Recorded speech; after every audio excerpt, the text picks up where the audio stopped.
Attacks by Komodo dragons on humans are exceedingly rare, with only a handful documented. However, when these incidents occur, Komodo dragon attacks are considered among the most brutal in the animal kingdom.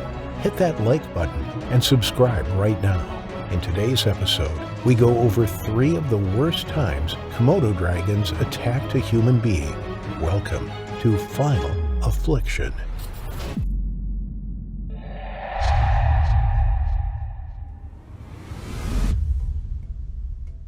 It was May of 2007, and Indonesia hadn't had a dry season quite this severe in years. The sun was swelteringly hot, and there was almost no moisture in the air. The locals, who are more acclimated to tropical conditions, were wishing for the wet season to arrive, even if that meant flooding and storms. At least they would finally get some respite from the heat.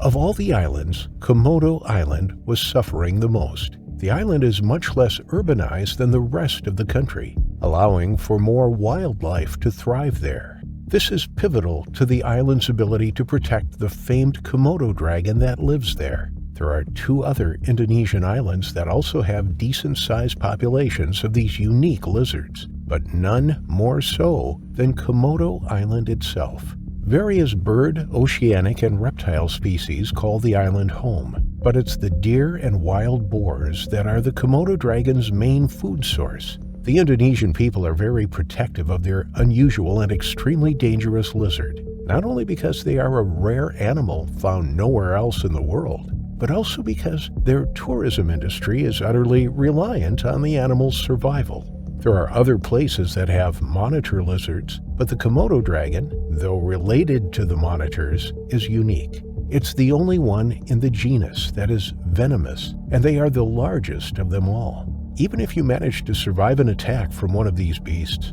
the chances of dying from infection and hemorrhage after the event are almost certain. Most of the very few survivors are those who were lucky enough to have the affected limb amputated within minutes of the initial bite, but most attacks end in death. And yet, despite thousands of these vicious creatures crawling all over the island, the inhabitants of Komodo live quite peacefully among the modern-day dragons. Life just goes on, business is taken care of, and children play without a care in the world. In all fairness to the inhabitants of the island, attacks are incredibly rare. Mostly, they are reserved for the very unfortunate souls that happen to walk right on top of one of these creatures.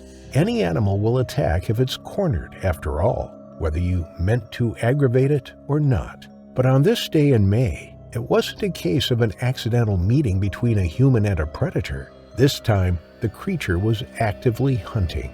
You see, the dry and hot weather was a lean season for the animals in the Philippines. There wasn't as much food growing for the herbivores, so they died or managed to make it to one of the other islands that were close enough. That meant that the only large predator on the island had less to eat than usual.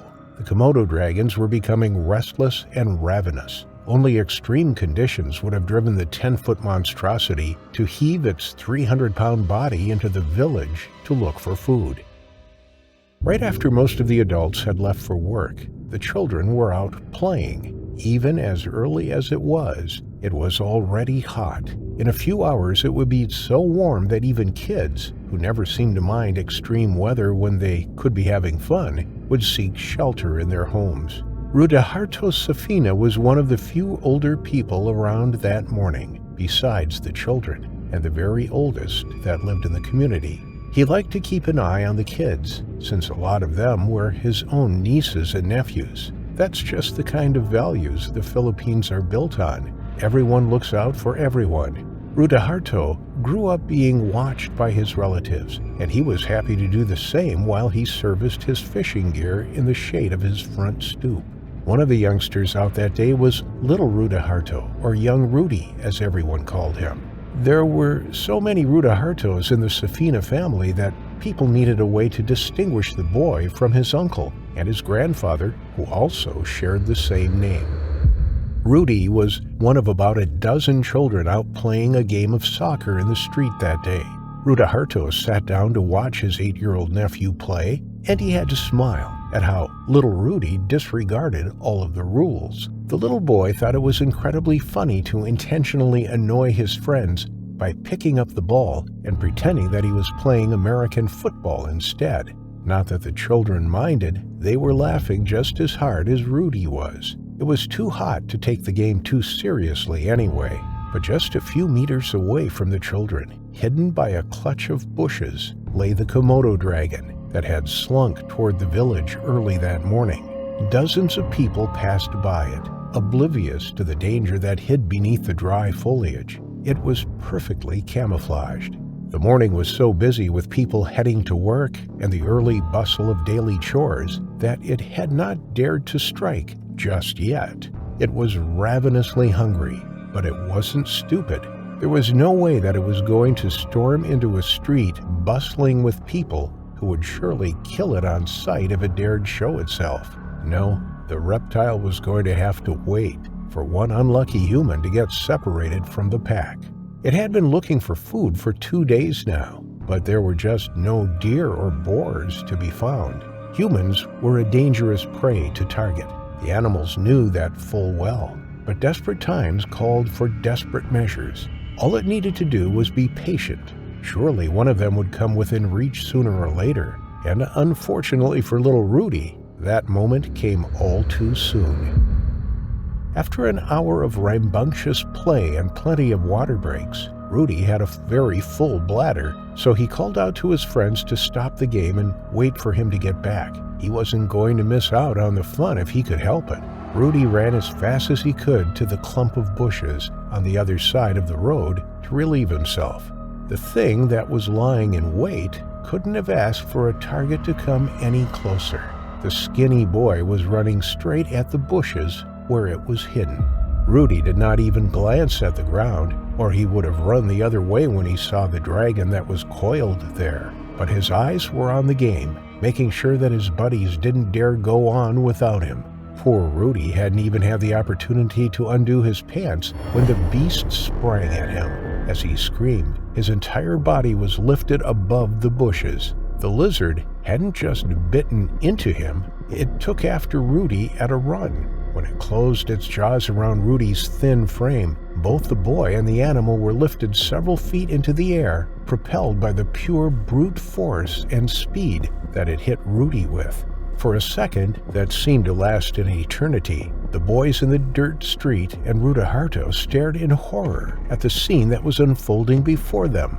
Rudy and the dragon sailed through the air, and as they came down from their airborne arch, the creature started shaking its head violently. The moment it tasted blood, it wasn't going to wait until it hit solid ground before it started tearing its prey to shreds. In a shower of blood and limbs, they hit the ground with such a crash that the ground beneath the kids and Rudaharto's feet trembled.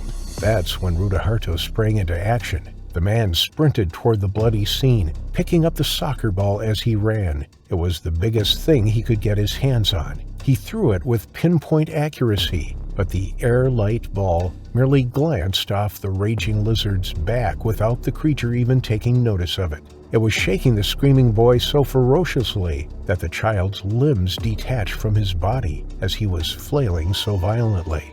Halfway across the road, he picked up a fist-sized rock and threw that too, and several more rocks flew at the reptile from behind him. Rudaharto's action also brought the young boys out of their stupor, and they threw their own earthen missiles at the animal too. There were dozens of rocks flying through the air, and before the boys threw the second round of rocks, the rest of the few villagers in the vicinity moved in with brooms, empty bottles, and whatever else they could get their hands on. In the shower of blood, pieces of Rudy's flesh, dust, and the thrashing body of the thing that was trying to rip the young boy to pieces, it was impossible to tell what they were hitting. The beast finally felt the strikes, and it released its catch to find the source of the pain.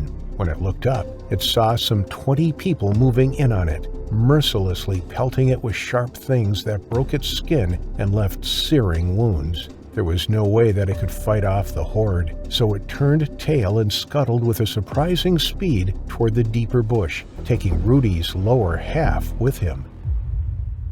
It was gone as quickly as it appeared, leaving a trail of blood in the bone-dry earth behind it. But tiny Rudy was in worse shape.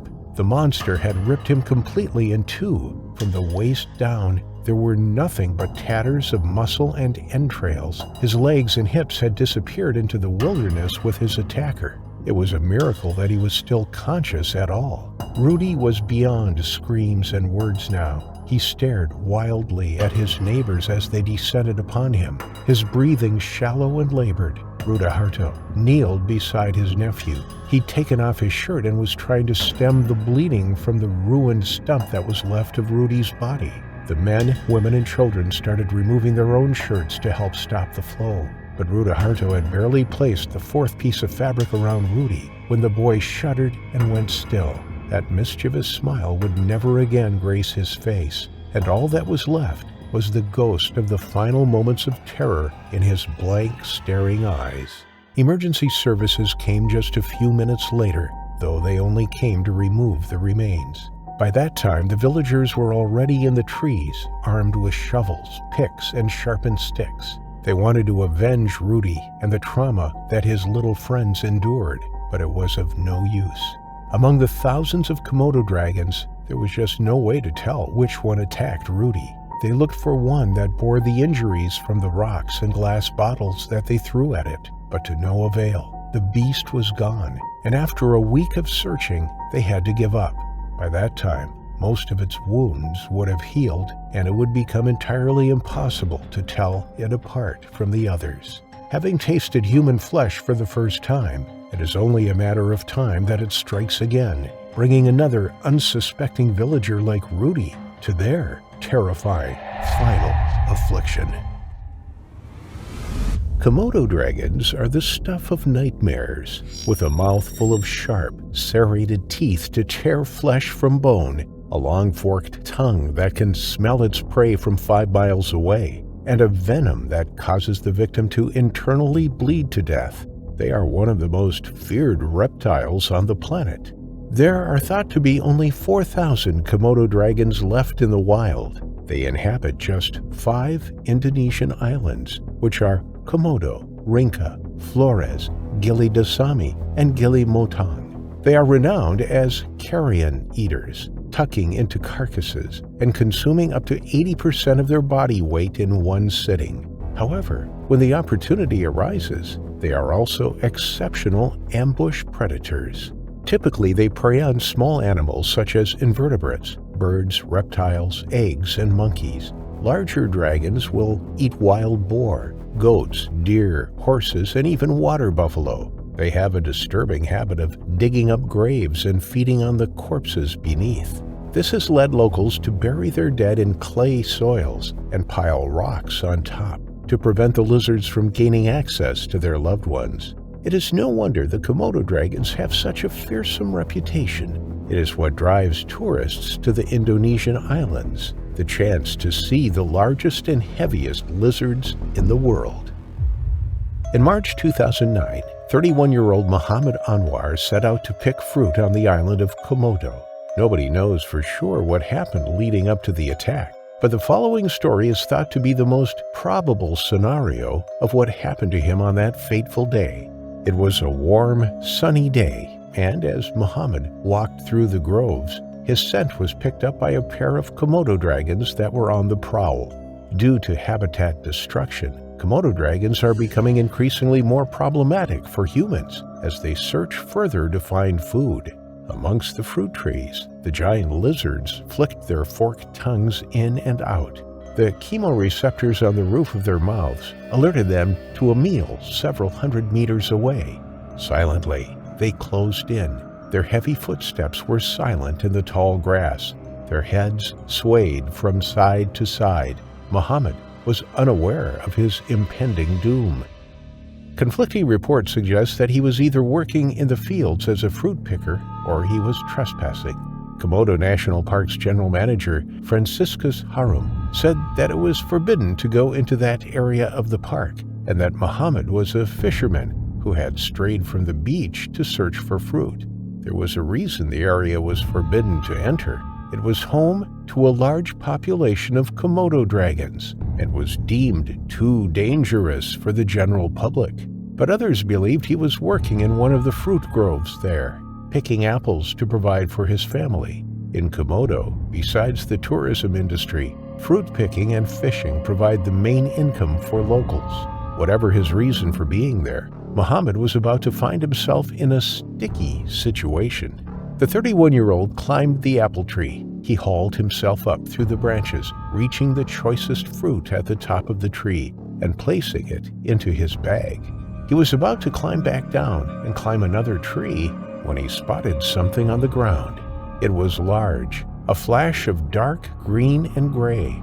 He lowered himself down slightly, holding on with both his hands as he peered through the branches. Then his heart leapt in his chest as he realized he was surrounded by not one, but 2 Komodo dragons. They were enormous, weighing around 70 kilograms or 150 pounds, and stretching to 2.5 meters or 8.5 feet long. He watched intently as he contemplated his next move. He decided to wait it out, but the Komodo dragons weren't just passing by. They were there for him. He was their prey. The scent of the young man had enticed them from the tree line. They were searching for their next meal, and at last they had found it. One of them reared up on its hind legs and placed its front claws on the tree trunk. Muhammad felt the trunk shake under the weight of the lizard as it leaned against it, supported by its thick, muscular tail. He knew they could climb trees. There was very little a Komodo dragon couldn't do. Not only could they ascend trees, but they were excellent swimmers, could run at speeds of up to 12 miles per hour, and females could reproduce without involving a male. To Muhammad's relief, however, this one was too heavy to climb up the tree and lowered itself back down to the ground. But he was stuck. The animals below him circled the tree. He watched them, observing their characteristic lumbering gait. Every now and then they would pause and look upwards, eyeing the young man with interest. The tongues flicked in and out of their mouths. He could see their armored, scaly skin and their powerful tails. He cried out, hoping that some of the other workers would hear him, but nobody answered. He was torn. Should he make a run for it, or should he try and wait it out? As the heat of the day drained him and sweat poured from his face, he shuffled uneasily on the branch he was perched on. With only apples to keep him hydrated, he knew his options were limited. He readjusted his grip on one of the branches, but as he did so, his sweaty palm slipped on the smooth bark of the apple tree, and he lost his footing. Muhammad went crashing to the ground. He was whipped and smacked by the other branches as he plummeted downwards. The wind was knocked from his lungs as he landed on the hard ground. Then they were upon him. Muhammad had no time to get up. He immediately felt the hungry meat-eaters tearing into his flesh. It was like a feeding frenzy. Each of their mouths contained 60 serrated teeth designed for tearing through meat and causing severe damage and exsanguination. The force of their bite could break a man's leg in two. They were merciless. At last, their long wait for a meal was over. The 2 dragons hissed as they attacked their victim. Muhammad cried out in pain. He desperately tried to fight the lizards off, but their frenzied attack gave him no room to maneuver. Eventually, Theresia Tawa heard the desperate cries for help and ran through the fruit grove. When she reached Muhammad, she was shocked at the sight. Blood poured from the young man's body. He was thrashing about on the ground, kicking and punching and screaming. He was fighting back as hard as he could. Theresia threw stones at the giant lizards and yelled at them. They paused momentarily and looked up. Theresia screamed at them again, and they scuttled off into the undergrowth. She rushed to Muhammad's side and cradled his head in her hands. Large, gaping wounds had been torn by their teeth. The venom was now coursing through his body, preventing the blood from clotting. Soon muscle paralysis, hypothermia, shock, and loss of consciousness would set in. Muhammad needed urgent medical attention if he had any chance of survival, but hospitals were few and far between on the Indonesian islands. He was carried to the shore and lifted into a fisherman's motorboat. They sped across the water to a medical clinic on the nearby island of Flores. Tragically, Muhamad died on arrival at the clinic from massive blood loss before doctors were able to save him. This tragic incident was one of many increasing attacks across the islands, only adding to the fear that surrounds the endangered reptiles. Only the month before, a dragon climbed up a ladder and into the house of a park ranger, mauling him whilst he slept. Although he survived, it was a harrowing experience. The previous year, 5 tourists were swept onto the island of Rinca after being caught by strong currents whilst diving. Arriving on the soft sand in the dead of night, they didn't realize that their ordeal was just beginning. As sunlight emerged, they came face to face with a Komodo dragon and spent 5 days fending it off whilst waiting for rescue. And a couple of years before that, an 8-year-old local boy was pounced upon by a dragon whilst playing football with his friends. Sadly, he didn't live to tell the tale. An increasing number of encounters are thought to be due to the loss of the Komodo dragon's habitat. As more of it is cleared to make way for agriculture and housing, the giant lizards have no choice but to search elsewhere for food. Living in such close proximity to people is bound to end in conflict. They are drawn to the rural communities by the promise of food. Domesticated goats and chickens are easy meals for the lizards, and although humans aren't their typical prey, they will attack if they feel threatened or if they are really, really hungry. The Komodo dragons who attacked Muhammad that day were apparently just that, leading to his terrifying final affliction.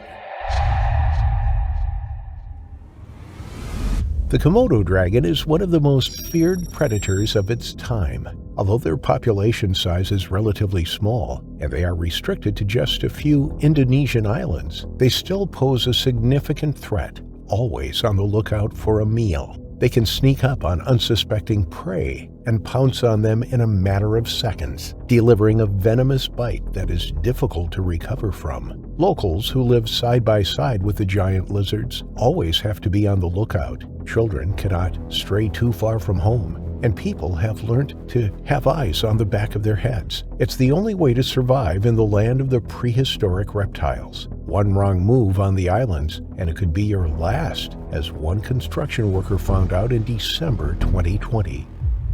The Komodo dragon is the world's largest and heaviest lizard. Its genetic origins date back millions of years, but they exist on only a few Indonesian islands, namely Komodo, Rinca, Flores, and Gili Motong. They are deadly and pose a significant threat to anyone who gets too close. They are famed for their toxic bite. Until relatively recently, it was believed that their mouths were so full of bacteria that biting their prey would cause such a massive infection that the animal would die within minutes. But it is now known that the giant lizards have venom glands on the lower jaw. The venom is a potent mixture of toxic proteins that inhibit blood clotting, lower blood pressure, induce muscle paralysis, and hypothermia, all of which ultimately lead to shock and loss of consciousness. It is not a nice way to go. The dragons also have serrated teeth that rip open muscle, causing devastating injuries and significant blood loss. They are a force to be reckoned with, and walking around the otherwise idyllic islands, visitors and locals need to be cautious.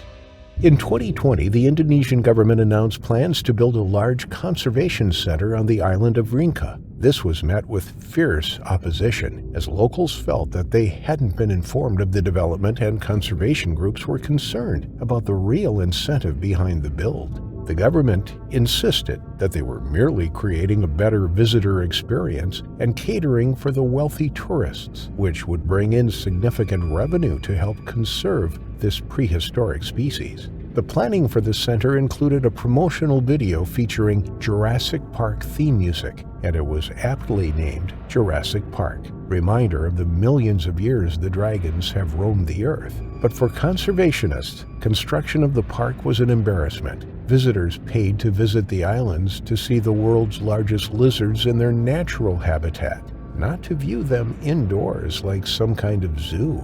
The destruction of their already dwindling habitat was a kick in the teeth for conservationists who had worked tirelessly to protect this endangered species. The Conservation Center would be in the heart of the Komodo National Park, a UNESCO World Heritage Site that was established in 1980 and is spread across 29 islands, including the larger Komodo, Padar, and Rinca Islands. But like with all activities on the islands, working on the construction site didn't come without its risks.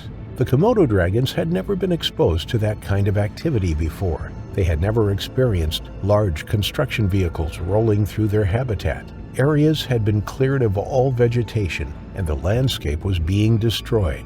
A Y-shaped jetty was built to welcome visitors by boat, a nod to the iconic forked tongue of the lizard that it uses to smell its way. The dragons on the island were intrigued by the sounds and smells of the work, the vibrations of the drills and heavy machinery carried in the air. They came to investigate. On the island of Rinca, more than 1,000 Komodo dragons roam. They are always on the lookout for potential prey, although they are known to be scavengers and carrion feeders. They are also adept hunters and skilled at taking down prey as large as water buffalo. The lizards typically grow up to 2.5 meters, over 8 feet, and usually weigh between 70 and 90 kilograms, 154 to 200 pounds. Elias Agas was one of the workers assigned to construct the new visitor center on Rinca. He was 46 years old. The crashing of trees being felled in the center of the island drew the dragons to investigate. Their forked tongues flicked in and out of their mouths, guiding them through the undergrowth towards the construction site.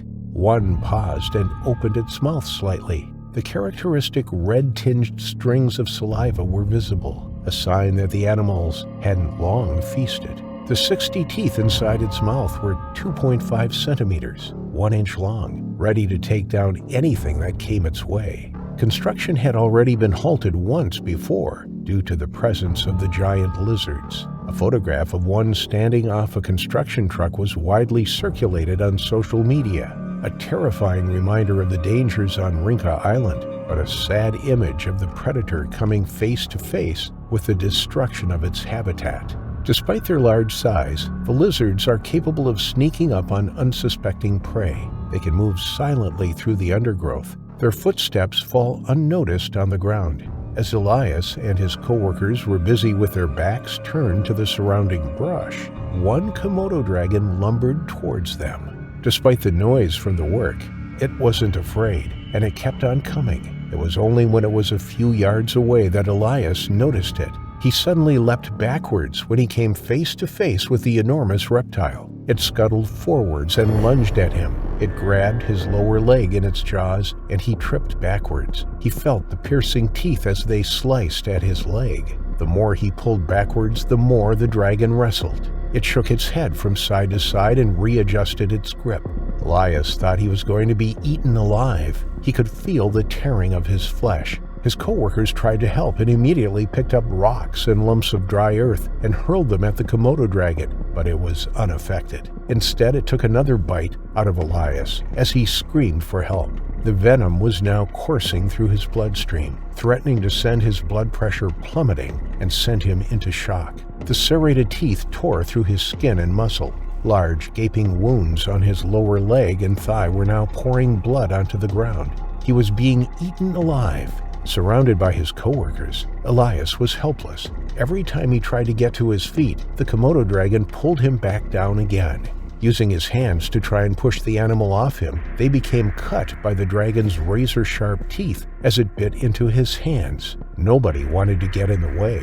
One swipe of the giant lizard's head, and they too would fall victim to its serrated teeth and deadly venom.